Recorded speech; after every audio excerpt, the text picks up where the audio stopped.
Nowadays, there are 2.39 million people in Mexico with visual disability, representing the 26% of the 7.5% of the total population. Only 3 out of every 100 blind people get the higher education levels. At the same time, only 13 of 200 of these blind students get a good job. A very vulnerable sector of the population. This will help by allowing blind people to move freely and avoid danger. As we realize, it is expensive to buy similar products, and as a consequence they remain unavailable for those who can afford it.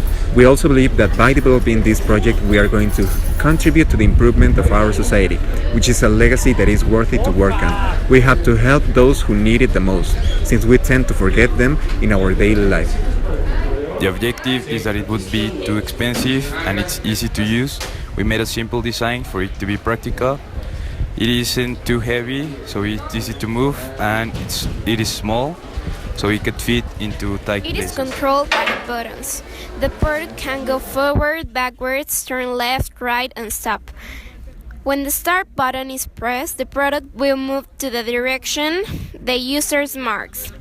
Whenever there is something on a close range, it will alert the user by making a specific sound when it happens. The product will stop until the user gives it any instruction to move again. People who aren't able to see suffer in a certain manner, and those who can see are never going to be able to feel that pain, but indeed to understand it at a certain level. Sensitization is the process of becoming susceptible to a given stimulus that previously had no effect or significance, and for sure that most of the population doesn't have in mind the people with this disability.